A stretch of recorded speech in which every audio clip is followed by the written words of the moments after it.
오늘 아침 일라디오. 안녕하십니까. 오늘 아침 일라디오 아나운서 오승원입니다. 최근 전북 전주에서 포획된 야생 조류에서 고병원성 조류 인플루엔자 AI가 나타났는데요. 어젠 국내 가금류 농장 가운데 처음으로 전남 고흥해안 오리 농장에서 고병원성 AI가 발생했습니다. 방역 지침에 따라 해당 농장의 오리 2만여 마리는 살처분 작업이 완료됐는데요. 닭과 오리 등 가금류를 사육하는 농장마다 방역에 비상등이 켜지게 됐습니다. 해마다 이맘때면 조류 인플루엔자 소식이 들릴까 늘 불안해지는데요. 결국 또 이렇게 불청객이 찾아들면 농장주는 물론이고 방역 담당자들도 참 힘든 시간을 보내게 되죠. 정부에선 해당 지역에 일시 이동 중지 명령을 내리고 가금 농가를 출입하는 사람과 차량들에 대한 소독, 또 축사 관리에 만전을 기한다는 방침인데요. 각 농가에서도 고병원성 AI 의심 증상을 확인할 경우엔 즉시 방역 당국으로 신고하셔서 확산을 막는데 적극적으로 애써 주셔야겠습니다. 모쪼록 철저한 예방으로 더 이상 확산 소식이 들리지 않았으면 좋겠습니다. 12월 5일 화요일 오늘 아침 일라디오 출발합니다.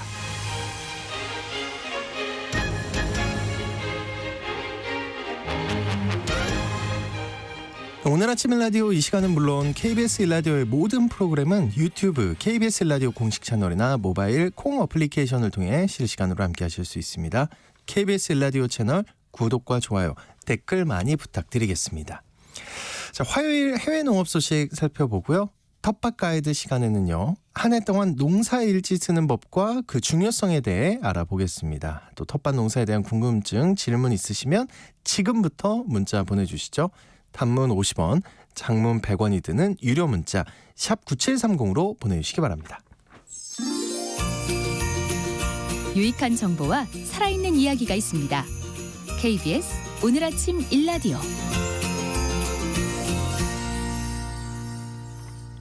다양한 해외 농업 소식 알아보겠습니다. 조윤주 외신캐스터님 나와주셨습니다. 안녕하십니까? 네, 안녕하세요. 네, 중국이 최근 우리나라로 수출되는 요소 통관을 갑자기 보류해서 문제가 되고 있는데요. 중국 비료 관련 협회가 수출 기업들에게 요소 수출을 자제해 줄 것을 요청했다고요? 네, 맞습니다. 중국 세관이 최근에 우리나라로 가는 요소 수출 통관을 돌연 보류하고 있고요. 이런 가운데 중국의 비료 관련 업종별 협회가 지난달 중순부터 중국의 요소 수출 기업에 대해서 수출을 자제해달라 이렇게 요청했다고 합니다. 정재호 주중대사는 지난 4일 날 베이징 주중대사관에 한국 특파원들과 만난 자리에서 11월 17일부터 중국의 질소비료 공업협회가 회원사들에게 질소비료 수출을 자제하고 중국 국내에서 우선 공급할 것을 제안하는 문서를 발표했다고 밝혔습니다. 정 대사는 실제 통관 내로가 파악됨에 따라서 12월 1일 날 중국의 국가발전기획위원회와 해관청소, 이제 우리 치면 관세청에 해당하는데요. 네네. 여기 그 상무부, 외교부에 요소 수입 애로를 제거하고 차질 없이 통관을 요청하는 공문을 발송했다고 설명했습니다. 뿐만 아니라 국내 부처와도 긴밀한 소통을 하면서 중국 측의 유관 부처에 해당 물량에 대해서 차질 없이 통관될 수 있도록 협조를 적극 요청하고 있다고 설명했습니다. 정 대사는 우리나라의 중국에 대한 요소 의존도가 높은 만큼 근본적으로 의존도와 불확실성 저감이 필요하고 이를 위해서 전략적인 대응이 필요하다고 설명했습니다. 당장 사실 줄이는 것은 좀 불가능한 상황이고요. 네. 중국 외교부도 한중 요소수 상황을 중시하고 있다고 밝혔는데요. 왕원빈 중국 외교부 대변인이 정례 브리핑에서 중국 세관이 한국으로 요소 수출 통관을 돌연 보류한 배경에 대해서 중국과 한국 모두가 관련 부서가 이에 대해서 서로 소통을 유지하고 있다고만 설명했습니다. 이런 가운데 중국 비료업계에서는 요소 수출 제한이 내년 1분기까지 이어질 수 있다고 보고 있다면서요? 맞습니다. 중국의 화학비료 온라인 플랫폼인 중국 화학비료망 홈페이지를 보면 네. 이 업계 분석가 얘기인데요. 최근에 요소 시장에서는 흔들림과 약세가 나타나고 있다면서 호재와 악재가 동시에 나타나고 있다고 진단했습니다. 이 관계자는 산시성 진청 지역의 요소기업이 생산량을 제한했고 남서부 지역의 천연가스 요소기업은 천연가스 제한으로 집중 공장 가동 중단기에 들어갈 것이라면서 중국 국내 공급 보장 그리고 가격 안정 정책이 집중되고 있기 때문에 사실 이제 이게 수출 둔화로 이어지게 되는 것이라고 설명했습니다. 또 최근 소식에 따르면 12월 달에 요소 수출이 잠정 중단됐고 시장에서는 그래서 내년 1분기 전까지는 수출이 모두 제한을 받을 것이라는 전망이 나오고 있다고 덧붙였습니다. 그러니까 여러 가지로 봤었을 때 수출이 좋지 않다라고 진단한 건데요. 중국 화학비료망 통계를 보면 현재 1일 요소 생산 총량이 17만 3,400톤인데요. 이번 달 중순부터 남서부 지역에서 천연가스 요소 기업이 집중 점검 기간에 들어가면서 공장 가동 중단이 1개월 정도 이어질 것으로 전망됩니다. 그렇군요. 걱정입니다. 네. 네. 또 요소수 전문적으로 사태부터 시작해서 뭐 그러니까요. 비료도 뭐 차질이지 않을까 싶네요. 예. 또 제28차 유엔 기후변화 당사국 총회가 아랍에미리트에서 지난주 열렸는데요. 이번 회의에서 기후 펀드가 설립됐다고요? 네, 맞습니다. 네. 지난 1일 날 유엔 기후변화 당사국 총회 의장국인 아랍에미리트가 300억 달러 돈으로 39조 원 규모의 기후 펀드를 설립한다고 밝혔습니다. 알 라이안 아랍에미리트 대통령은 기후 금융 격차 해소를 위해서 알테라 펀드를 조성한다고 밝혔는데요. 대통령은 전 세계 기후 변화 문제 해결을 위해서 300억 달러 규모의 펀드를 조성을 하는 것이고 네. 2030년까지 2,500억 달러의 투자를 유치하는 것이 목표로 설명했습니다. 대통령은 이날 발표한 것이요. 아랍에미리트가 그 전날 공식 출범한 기후 손실과 피해 기금 1억 달러 기부를 약속한 지 하루 만에 추가로 기금 조성을 발표했습니다. 한편 마이크로소프트 창업자인 빌 게이츠가 사하라 사막 이남 지역의 아프리카 지역의 소농들을 위해서 기후변화 정독기에서 기금 1억 달러를 약속을 했습니다. 우리 돈으로 1,300억 원 정도 되는데요. 네. 재단 측은 보도자를 통해서 1억 달러 약속한 아랍에미리트와 함께 2억 달러 조성해서 기후변화로 인한 식량 안보, 영향에 대한 여러 가지 위협을 즉각적으로 대응하기 위해서 기금을 조성한다고 밝혔습니다. 게이츠는 기후변화 당사국 총회에서 아랍에미리트 기후변화 환경부 장관과 함께 계획을 발표했는데요. 재단 측은 60% 이상이 농업에 의존하는 사하라 사막 이남 지역의 아프리카 지역은 지구 온실가스 배출의 4%에 불과하지만 장기적으로 가뭄, 홍수 때문에 농사짓는데 큰 어려움을 겪고 있다고 밝혔습니다. 안타까운데요. 네. 온실가스 배출은 4%인데 기후 변화로 인한 기상재해 어려움은 겪고 있고. 네, 거기다가 이제 농업의 거의 60%가 종사하고 있으니까 타격이 큰 거죠. 예. 기후 변화 관련된 소식이 하나 더 있는데요. 네. 호주산 양고기 도매가가 폭락해서 농가들이 사육두수를 줄이기 위해 양을 도살하고 있다고요. 네, 맞습니다. 미국의 CNBC가 보도한 내용인데요. 호주산 양고기 도매 가격이 70% 급락했고 이런 가운데 기후변화 때문에 풀 재배도 어려지면서 농민들이 양을 도살하거나 무료 나눔을 하고 있다고 합니다. 세상에. 네. 호주 축산공사가 제공한 데이터를 보면 호주 내 양고기 가격이 지난 1년 동안 70% 하락했습니다. 킬로그램당 1.23달러까지 떨어진 건데요. 축산공사의 관계자에 따르면 현재 양 사용 마리 주수가 7,875만 마리에 이르는데 2007년 이후 최대 규모라고 합니다. 최근 3년 동안 뉴사우스웨일스, 빅토리아 등 목축 지역에 평균 이상의 강수량이 내리면서 이 목초제 풀이 잘 자라면서 농가들이 사육두수를 크게 늘렸기 때문이라고 합니다. 그런데 갑작스럽게 기후가 바뀌면서 문제가 생기기 시작한 겁니다. 잠깐만요. 네. 3년 동안 잘 돼가지고 사육 마리수를 크게 늘렸는데 네. 이렇게 갑자기요? 근데 갑자기 이제 기후가 바뀌기 시작하면서 네. 문제가 생긴 건데 9월 달에 최근 기록상 가장 건조한 날씨가 기록이 됐고요. 11월 달에 엘니뇨가 지속이 되고 있는데 앞으로 몇 달간 또 호주가 굉장히 덥고 건조한 날씨가 계속되면서 농민 입장에서는 지금까지는 잘 됐지만 네. 기후 때문에 풀 재배 면적이 더 줄어들 수 있다는 아이고. 거죠. 이 서호주 농민 단체 관계자에 따르면 일부 농민들은 이제 앞으로 양들을 교배시키는 것을 하지 않고 있고요. 그래서 개체수를 감소시켜서 앞으로 양고기 공급 부족으로 전환될 수 있다면서 또 이런 걸 걱정을 하는 겁니다. 아이고. 잘 되면은 또 많이 늘렸다가 그러니까요. 또 갑자기 줄일 수가 없으니까 야. 이렇게 갑자기 도축하는 근데 심지어 어떻게 무료 나눔. 보면은 기후 변화가 얼마나 급작스러우면 맞아요. 이렇게 3년 만에 이렇게 바뀝니까? 네, 그래서 이 양고기 가격 급락에도 불구하고 정작 소매 가격 할인으로 이어지지 않는 것도 문제가 되고 있다고 밝혔습니다. 그것도 이해가 안 되네요. 도매가는 70% 떨어졌는데 소매 가격 할인으로는 이어지지 않는다. 네. 영국에서 가축 전염병이 발생해서 유럽 방역 당국이 또 긴장하고 있다고요. 맞습니다. 가축 전염병이 영국 켄트 지역에서 한 달 만에 5건 발생하면서 영국 정부가 주의를 당부했는데요. 소와 양에게 발생하는 바이러스 전염병입니다. 청설병, 말 그대로 예. 혀가 푸른색으로 바뀌는 질병인데요. 네네. 최근 2주 사이에 켄트 지역 농장 3곳에서 5건 발생했습니다.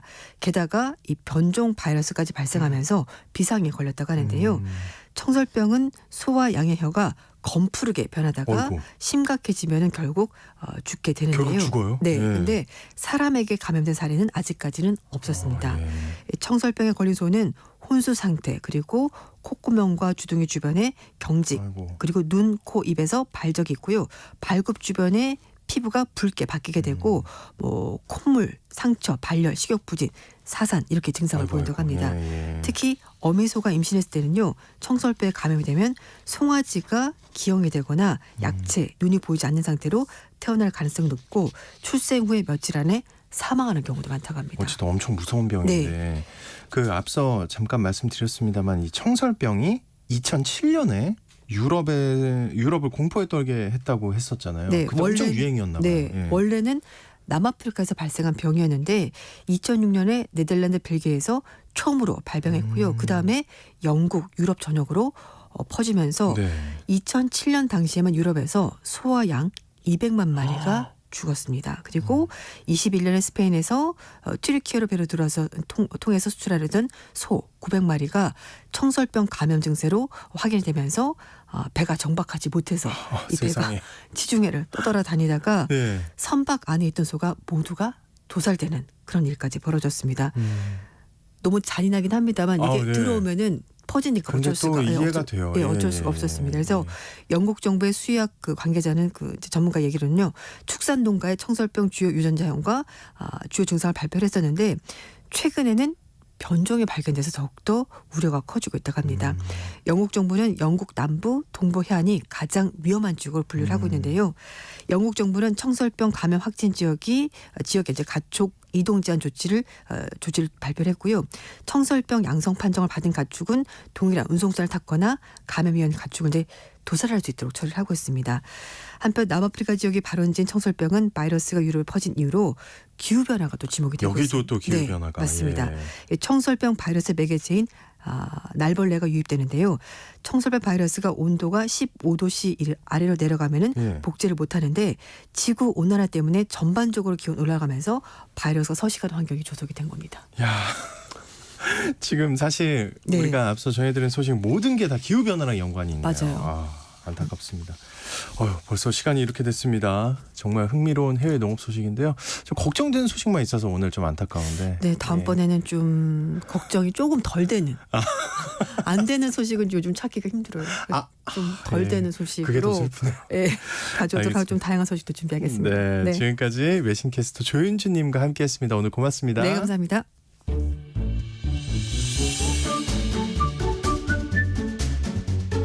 아침을 여는 기분 좋은 습관.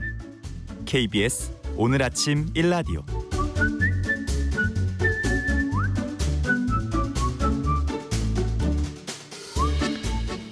도시 농부들의 텃밭 가이드 수원 씨앗도서관의 박영재 관장님과 함께합니다. 관장님 안녕하세요. 네, 안녕하세요. 안녕하지 않으신 것 같은데요.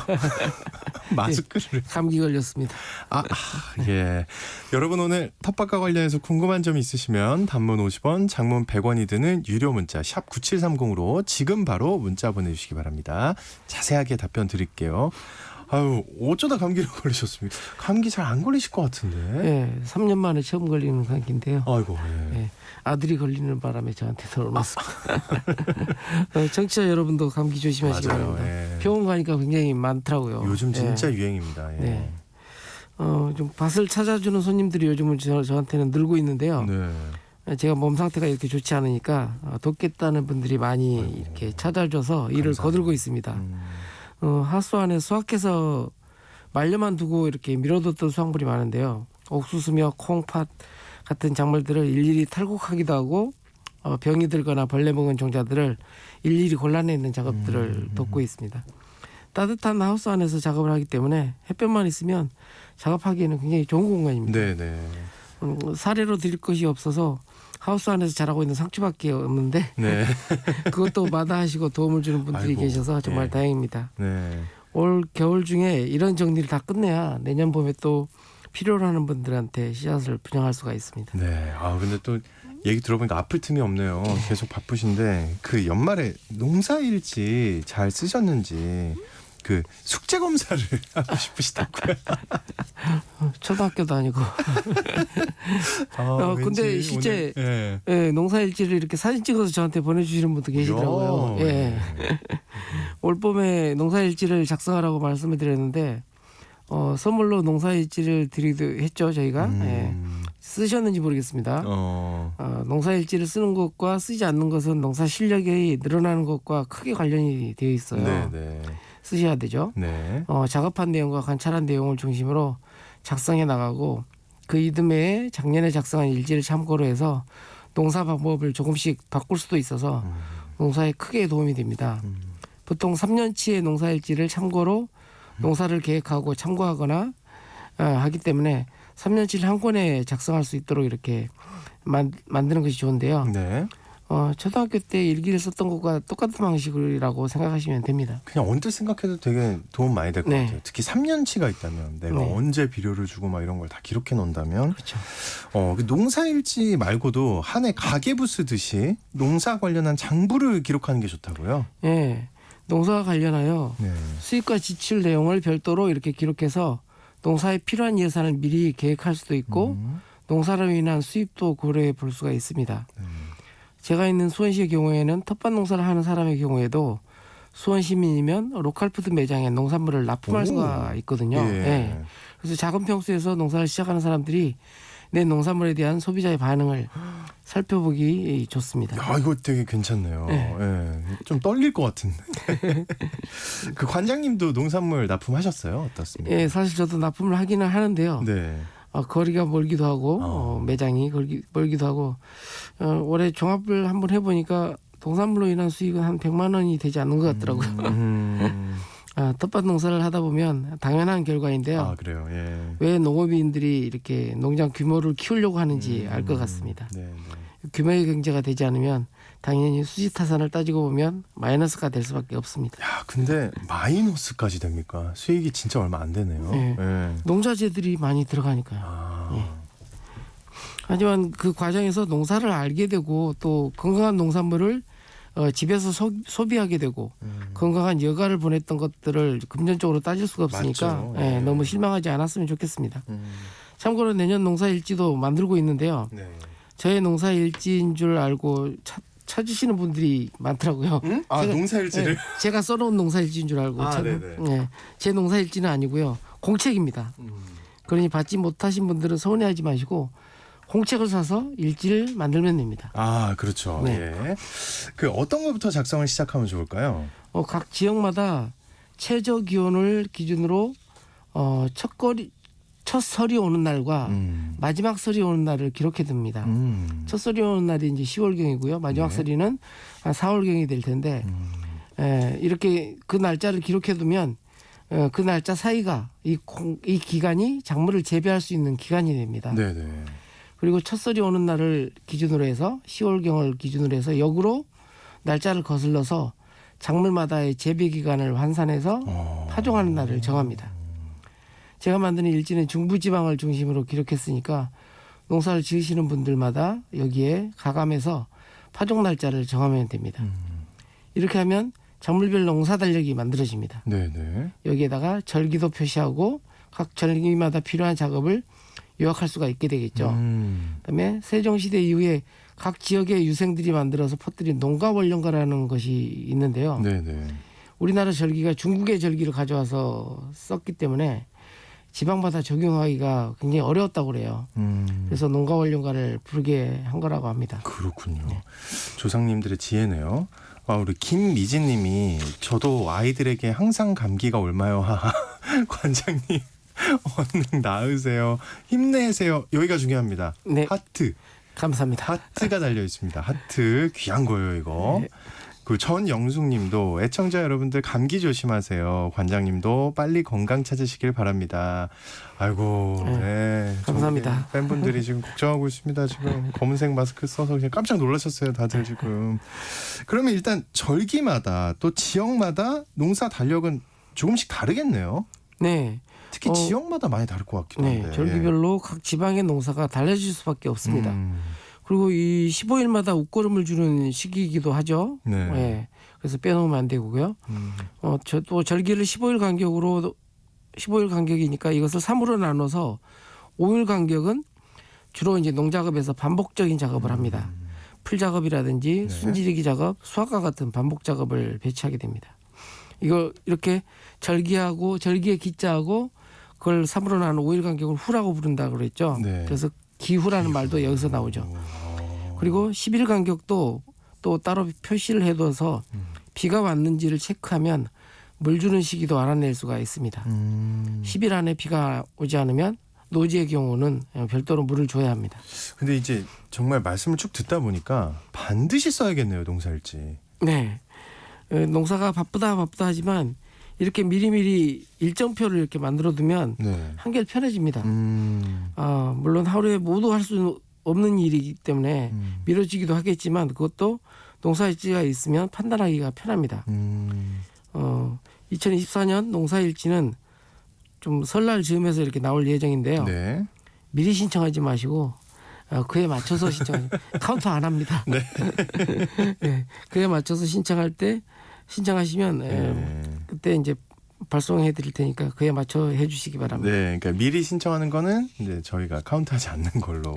예, 그때 즈음에. 알겠습니다. 농사일지 소식 여러분 기대 많이 해주시고요. 자, 이제 청취자분들이 보내주신 사연과 질문 살펴보겠습니다. 지난주에 답변 못해드린 사연과 질문부터 살펴볼게요. 5786님, 대구 군위군입니다. 텃밭 가꾸는데요. 이 배추 수확을 하다 보니까 배추가 한 뿌리에 두세 줄기 여러 포기가 있었습니다. 이거 왜 그런 건가요? 제가 뭘 잘못한 걸까요? 이렇게 보내주셨네요. 네, 잘못하신 건 없고요. 네. 품종의 문제입니다. 그래서 이제 보통 뭐 가지나 고추나 이런 것처럼 겨순처럼 배추 잎사귀 사이에서 새로운 포기가 생기는 거거든요. 예. 그러면 사실은 이건 이제 뭐 종자를 보급하는 회사 입장에서는 잘못된 종자를 보급한 것이 되는 거죠. 그런 경우가 있어요. 네. 네. 그래서 잘못하신 건 없고요. 사신 씨앗이 어떤 거였는지 잘 보시기 바랍니다. 근데 그런 실수가 나올 수 있습니까? 그러면 그렇게 종자를 한번 만들면 네. 굉장히 많은 양을 네, 그렇죠. 그렇죠. 네. 종자를 거두게 될 텐데. 그래서 종자 회사들이 예. 가장 많이 비축하는 게 클레임에 대비한 보상 비용이라고 그럽니다. 아, 그래요. 네. 실수가 있을 수 있어서. 네. 네. 이런 경우에는 그러면 피해 보상을 받을 수 있는 건가요? 상업적으로 거대하게 하신 분들은 이제 소송을 걸기도 합니다. 실제. 근데 또 이제 작은 텃밭을 가꾼다고 하셨는데 그렇죠. 이런 경우에는 그러면 그냥 넘어간. 그렇죠. 그럴 수가 많죠. 예. 네. 근데 이제 2024년부터는 종자를 판매할 때마다 그 종자를 사가시는 분들을 기록을 하게 돼 있어요. 그래서 아마 이제 종자 회사의 보상이라든지 뭐 종자의 이력이라든지 이런 것들을 추적을 하게 돼 있거든요. 그래서 아마 이제 보상이라든지 이런 것들이 훨씬 더 쉬워질 수도 있습니다. 아니 제가 왜 이렇게 자세하게 말씀드리냐면 이 마음이 되게 안 좋았을 것 같아요. 입장을 바꿔보면. 네. 기껏 길렀는데 이렇게 나오면 이거 내가 잘못한 건가? 막 이럴 거 아닙니까? 네. 네, 5786님 힘내시고요. 그거 아니랍니다. 종자가 잘못됐다는 거. 또 5616님, 저는 김포에서 주말 농장 100평을 하고 있습니다. 그 음식물 쓰레기를 숙성하지 않고 감나무나 대추나무 등에 뿌려주어도 괜찮을까요? 혹시 나무에 해가 갈까요? 이렇게 보내주셨네요. 네. 네. 시골집 같은 데 가보면 네. 되게 이제 과수나무가 한두 폭이 있으니까 음식물 쓰레기들을 그 원그루 밑에다가 이렇게 쫙 부어놓고 뭐 굴껍질도 부어놓고 이런 식으로 하시더라고요. 네. 일부 어떤 분들은 이제 묻어주기도 하고요. 네. 네. 근데 사실은 음식물 쓰레기는 숙성한 이후에 발효시킨 다음에 주는 게 가장 좋습니다. 당장은 이제 표시가 나지 않는다 하더라도 네. 사실 이제 병충해나 이 병충해의 원상이 될 수가 있습니다. 그냥 벌레만 꼬이는군요. 네네. 전혀 그 기능을 하지 않고. 네. 근데 그 발효를 한다고 하셨는데 어느 정도나 발효를 해야 될까요? 보통 이렇게 음식물 쓰레기도 발효를 시키면 2달 정도 걸립니다. 네. 2달 반에서 이 정도 걸립니다. 근데 이런 분들 있을 것 같아요. 아유 뭐 그냥 두면 발효가 되겠지 않나 이런 분들이 있을 것 같은데. 되기도 하지만 이제 부패도 하고 그런 냄새 때문에 벌레들이 꼬입니다. 네, 좀 위험하다는 거 5616님 알아주셨으면 좋겠고요. 7997님 이 서리태를 배워놓고 타작을 못했는데 어쩌죠? 지역은 강화입니다 하고 보내주셨어요. 예, 저도 마찬가지인데요. 여러 가지 콩작물, 팥작물 이렇게 배워놨는데 타작을 못했는데요. 일단 타작을 서두르시고요. 타작을 좀 미뤄야 되겠다 하면은 사실은 이제 콩 꼬투리를 서리태는 또 특히 이게 납작해가지고 꼬투리가 잘 안 벌어지거든요. 네.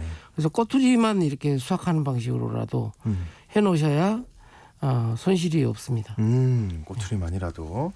자, 여러분 텃밭과 관련해서 궁금한 점이 있으시면요. 단문 50원, 장문 100원이 드는 유료 문자 샵 9730으로 문자 보내주시기 바랍니다.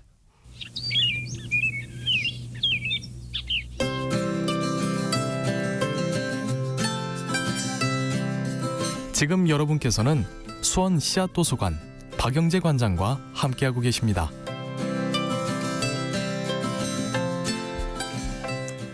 네, 청취자 여러분들의 많은 질문이 올라왔는데요. 그중에 한 분 전화 연결해서 직접 궁금한 질문 들어보겠습니다. 네, 안녕하세요. 네, 안녕하세요. 반갑습니다. 어디 지역에 계신 누구신가요? 네, 경기도 부천에 사는 한순자입니다. 네, 한 선생님. 네, 반갑습니다. 예, 안녕하세요, 관장님. 맨날 방송 잘 듣고 있어요. 너무너무 감사해요. 네, 감사합니다. 감기 걸리셔가지고요. 네, 그렇다도 지금 방송 듣고 너무 걱정됐어요. 아이고, 예. 네. 근데 괜찮으신 것 같습니다. 낫기를. 예, 워낙 네. 건강 체질이셔가지고, 예. 그러게요. 예, 어떤 질문 있으신가요, 오늘? 예, 다른 게 아니고요. 올가을에 저희 들깨를 수확하고 나서 그 깻묵이 남잖아요. 네. 네, 그 깻묵을 갖고 어디다 팔려가면 좋을지 그게 제일 궁금하고요. 작년에 그 깻묵으로 그 오이 심는데 그걸 했는데 네. 그 오이가 막 잘 안 자라더라고요. 그 바로 심어서 그런지. 네. 발효를 시켜서 이렇게 뿌리시는 네. 게 가장 좋고요. 그럼 보통 어떻게 이제 발효를 해야 돼요? 들깨는 이제 이게 열로 이렇게 해서 기름을 짜고 나면 그 깻묵을 보통 그냥 밭에다 이렇게 뿌리시는데요. 네. 그냥 밭에다 뿌리면 벌레 꼬입니다. 아. 네. 그리고 또 서서히 숙성돼서 이렇게 작물에 가기 때문에 효과를 네. 금방 볼 수는 없고요. 예. 그래서 퇴비 만들 때 네. 같이 깻묵이 맷돌장만하게 이렇게 크잖아요. 예. 예, 그래서 곱게 부셔가지고 네. 퇴비 만들 때 함께 이렇게 섞어서 퇴비를 만들어 주시거나요. 아니면 곱게 깨뜨려서 양파망에다 넣은 다음에 네. 예, 물 속에다 풍덩 이렇게 빠뜨려 놓으면 네. 갈색으로 이렇게 물이 우러납니다. 네. 이제 물비료로 이렇게 활용하실 수가 있습니다. 그럼 그 깻묵을 그럼 지금부터 그럼 그렇게 해야 되는 거예요? 아니면 내년 봄에 해야 되는 거예요? 그 내년 봄부터 하시는 게 좋고요. 이 추운 겨울에는 잘 우러나지도 않고 발효가 안 되기 때문에 내년 봄부터 하시면 됩니다. 내년 봄에 그럼 그 양파망에다 넣어서 이렇게 물에 담가놨다가 그걸 이렇게 퇴비로 쓰라는 거죠? 예, 물비료로 근데 활용하시면 따뜻한 물로 해야 돼요? 차가운 물로 해야 돼요? 그건 상관없습니다. 예. 그건 상관없고요. 네. 아이고, 감사합니다. 오이 또 물어보셨잖아요, 오이. 오이 관련은. 예. 그거를 그러면 어느 작물에 하는 게 제일 그 효과가 좋은 거예요? 여러 군데 다 좋은데요. 워낙 네. 이제 깻묵이라고 하는 게 이제 인산질이 많아서 열매 채소에 굉장히 좋습니다. 열매 채소요? 네. 고추라든지 뭐 토마토라든지 이런 열매 채소에 쓰시면 좋습니다. 네. 감사합니다. 그리고요, 또 한 가지요. 네. 예, 말씀하세요. 네, 뭐냐면, 당근을 맨날 수확하고 나서, 그거를 어떻게 보관하고 오래 먹어야 될지 궁금해서요. 네네. 당근 같은 경우는 네. 수확하고 나서, 한 그늘에서 한 3일 정도 이렇게 네. 좀 약간 후숙을 시킨 다음에, 네. 예, 그 다음에 이제, 냉장고라든지 김치 냉장고에 네. 이렇게 밀폐 용기에다 담아서 보관을 해야 됩니다. 너무 마르면 또 이게 네. 쭈글쭈글해지잖아요. 그리고 네네. 당도도 떨어집니다. 그래서 수분을 지키는 방향으로 이렇게 보관하시는 게 좀 맛을 유지하면서 오랫동안 소비하실 수가 있습니다. 아, 예. 감사합니다. 그리고 저기 관장님, 저도 맨날 그 농사일지를 쓰거든요. 네네. 농사 지을 때요. 텃밭 농사 조금 하는 거지만. 네. 근데 그 농사일지를 그거 저기 보내주신다는데 그거 어떻게 해야 돼요? 그거 받으려면? 설날 즈음에서 아마 방송으로 다시 또 할 겁니다. 그러니까 꼭 방송 즈음. 놓치지 마세요. 네, 저 계속 보고 있어요. 네, 한 선생님 네. 아직 네. 아닙니다. 좀만 더 기다려 주세요. 네, 저 그거 꼭 받고 싶어요. 예, 하여튼 그때 가서 다시 신청하시고요. 궁금한 거 있으면 또 언제든 문자로 남겨주시면 저희가 매일같이 예. 문자 보내고 있어요. 알겠습니다. 너무- 감사합니다. 네, 네, 항상 너무너무 감사드려요. 예, 농사 잘 지시고요. 자, 이어서 오늘 올라온 질문들 시간 되는 대로 더 보겠습니다. 우리 박종수님, 김장배추 속이 노란색과 새파란색이 반반인데 아직 밭에 다 두고 있거든요. 어떻게 하면 노랗게 키울 수 있을까요? 하고 보내주셨네요. 김장배추 속이 노랗게 됐다는 얘기는 결구가 돼서 이렇게 속이 찼다는 얘기고요. 네. 새파랗게 됐다는 얘기는 아직도 속이 안 차고 이렇게 널브러져 있는 그런 모양을 가지고 있다는 얘기가 네네. 되겠군요. 예. 사실은 이제 김장배추의 일반적인 재배 방식으로 초기에 성장을 잘 시키고 거름을 잘 하게 되면 이렇게 속이 꽉 차서 노란색의 속을 볼 수가 있는데요. 그 관리가 좀 부족했던 부분들은 이렇게 이파리가 퍼지면서 새파랗게 됩니다. 네. 지금 지역은 말씀 안 하셨는데 새파란 게 이렇게 있으면 이렇게 대신에 옆으로 이렇게 땅에 기는 형태를 로제트 형태라고 그러는데 옆으로 어떻게 해요? 이렇게 땅에 바싹 이렇게 붙는 붙여요? 방식. 예. 네. 그런 방식들은 월동을 하기가 굉장히 좋은 상태입니다. 그래서 노지에서 월동시키면 이른 봄에 또 거름하고 관리하면 봄동으로 이렇게 드실 수도 있습니다. 오, 그래요? 네. 5357님, 서울입니다. 마당에 감나무 두 그루 텃밭 약간 있는데요. 감나무 호박줄기 낙엽을 밭에 모아서 줘도 비료가 되나요? 하고 보내주셨어요. 네, 모든 부산물들은 다 퇴비로 만들면 다 거름이 됩니다. 네. 예, 그래서 감나무 밑에 있는 것들을 감나무 밑에 그대로 두지 마시고 따로 긁어 모아서 퇴비화 시켜 주시기 바랍니다. 퇴비화 시키는 게 중요한 것 같아요. 네. 오늘 계속 나오는데. 감나무 밑에 그대로 두면 또 벌레가 꼬입니다. 그렇죠. 그냥 쓰레기인 거고 그거를 발효시키거나 퇴비화하면 정말 퇴비가 되는 거고요. 네, 거름이 되는 거죠. 네. 3859님, 시금치나 쪽파 등 겨울 작물에 웃거름을 줘야 하는지 궁금합니다. 그리고 건강하세요 하고 보내주세요. 네, 감사합니다. 네. 이렇게 월동하는 작물들은 초가을 보통 이제 겨울 들어갈 때쯤 한 번 주고요. 그 이후에 겨울 내내는 따로 주지 않아도 됩니다. 어차피 이제 미생물들이 활동이 없기 때문에 거름의 효과를 거두기는 어렵고요. 아, 미생물들은 그래서, 겨울에는 활동 안 합니까? 아무래도 추우니까요. 아, 이 친구들도 추위를 타는군요. 예. 네. 그래서 이제 이른 봄에 추위가 어느 정도 풀리면 그때부터 다시 웃거름 주는 것을 시작합니다. 3436님, 석회 비료나 칼슘 비료를 천연으로 구하려면 이거 어떻게 구할 수 있을까요? 하고 보내주셨어요. 네, 칼슘 비료는 우리가 계란 껍질을 굉장히 많이 얘기했는데요. 저는 이제 많이 필요하기 때문에 네. 주로 인근에 있는 가게를 많이 돌아다닙니다. 계란 껍질을 가장 많이 구할 수 있는 데가 어딜까요? 빵집이더라고요. 그렇죠. 네. 달걀 엄청 들어가죠. 네, 거기. 빵집에 가서 계란 껍질을 구해오고요. 근데 거기서 좋아할 것 같은데. 네, 그다음에 네. 뭐 요즘은 이제 굴껍질 석화구이를 많이 하잖아요. 그래서 겨울은 굴이죠. 네, 예. 석화구이라든지 이런데 하는데 가가지고 굴껍질 이렇게 버려지면 아니, 근데 가져옵니다. 주인들이 엄청 좋아하지 않나요? 가져간다 그러면? 엄청 좋아합니다. 예, 그럴 네, 것 같아요. 한약집에 가서는 한약 찌꺼기 가져오고 어떻게 보면 거린 같기도 한데 아니야. 아무튼, 예. 예, 좋은 일 하고 계십니다. 네. 예. 석회 비료는요? 천연으로 구하려면. 석회비료가 칼슘비료 예, 똑같은 거. 네. 자, 지금 들어온 질문들 몇 가지 좀 볼게요. 4705님, 겨울 마늘밭에 부직포를 덮었을 때 낮에 온도가 영상 10도에서 15도 정도 오르면 이거 벗겨줘야 하는지 궁금합니다 하고 보내주셨어요. 요즘은 부직포 멀칭을 굉장히 많이 하시더라고요. 예, 특히 이제 마늘, 양파 같은 경우는 부직포는 자동으로 이제 통기성이 있습니다. 통기성이 있어서 그렇게 온도 차이를 이렇게 통기성으로 통해서 이렇게 떨어뜨려 주기 때문에 별도로 걷어내지 않으셔도 됩니다. 네. 그냥 그대로 유지하셔도 됩니다. 그 부직포 자체가 이제 좀 조절 기능이 있다고 봐야 되는 거네요. 네. 그냥 냅두셔도 된답니다. 0400님, 심고 남은 씨앗 보관법이 궁금합니다. 상추, 무, 당근 등 다음 해에 사용하면 이 발화율이 낮아지는데 혹시 좋은 방법이 있는지요? 하고 보내주셨어요. 네, 여러 차례 방송을 통해서 말씀드린 적도 있는데요.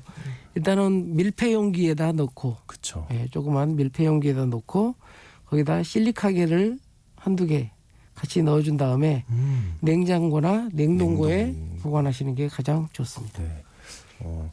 6121님, 수고 많으십니다. 대추나무 강전지시 지난해 자란 1년생 가지를 잘라야 하나요? 감기 쾌차를 기원해요. 감사합니다. 네. 보통 이제 전지 작업을 하게 되면 강전정기라고 하면 짧게 잘라줘서 우세하게 이렇게 새로운 신초를 이렇게 유도하는 전정을 얘기하거든요. 네. 그래서 보통 눈이 새로 신초가 생기면 눈 끝에쯤에서 봐서 눈이 아래쪽으로 향해 있는 끝을 좀 잘라주는 게 그 강전정에서 나온 신초를 유도하는 방법입니다. 4988님, 베란다에서 키울 만한 채소 좀 추천해 주세요. 아파트 생활이라 여건이 한정적입니다. 하얀 스티로폼 이용할게요 하고 보내주셨어요. 네. 베란다는 굉장히 좀 좋지 않은 환경이긴 하는데요. 근데 저희 회원 중에서는 뭐 베란다에서 포도나무를 키우시는 분도 계시니까. 네. 아니 베란다가 얼마나 크길래? 베란다 전체로 이렇게 유인을 해가지고 베란다를 한 바퀴 돌았다고 그래요. 포도나무가. 네. 한번 좀 궁금한데요. 혹시 나중에 사진이라도 있으면 네. 네, 구경이라도 한번. 네. 네. 어떤 거 추천해 주세요? 주로 이제 엽채류 중심이 될 것 같고요. 그다음에 그러면 이제 샐러드채나 모든 작물들을 기르되 완전히 크게 키운다고 생각하지 마시고 샐러드나 새싹 채소 형태로 기른다고 생각하시면 마음 편하게 생각하시면 훨씬 더 좀 재미를 수확을 해서 먹어보는 그런 재미를 많이 느끼실 수가 있을 것 같습니다. 엽채류 위주로. 네. 혹시 4988님 그 포도나무 얘기 듣고 심장 뛰시면 안 됩니다. 곤란합니다. 네, 4700님, 늘 상쾌한 아침 열어주셔서 고맙습니다. 시금치 씨앗 뿌린 한개 온도가 몇 도인가요? 남부지방은 언제까지 가능하나요? 하고 보내주셨어요. 보통 이제 엽채류 같은 경우도 내한성이 있는 작물도 발화를 하고 성장하기 위해서는 10도 이상이 유지돼야 됩니다. 그래서 남부지방이라도 하더라도 지금 좀 늦은 감이 있죠. 네, 시설하우스라면 아직은 시도해 볼 만합니다. 네, 알겠습니다. 시간상 오늘 여기서 마무리하겠습니다. 텃밭 가이드 시간, 지금까지 수원 씨앗도서관의 박영재 관장님과 함께했습니다. 오늘 감기인데 고생 많으셨습니다. 네, 감사합니다. 네, 오늘 날씨가 포근하다고 하는데요. 대신 그 서울과 수도권은 미세먼지 농도가 나쁨 수준으로 예상된다고 합니다. 물 많이 드시고 건강관리 잘 하시기 바랍니다. 오늘 아침 일라디오, 전 내일 다시 인사드리겠습니다. 좋은 하루 보내세요.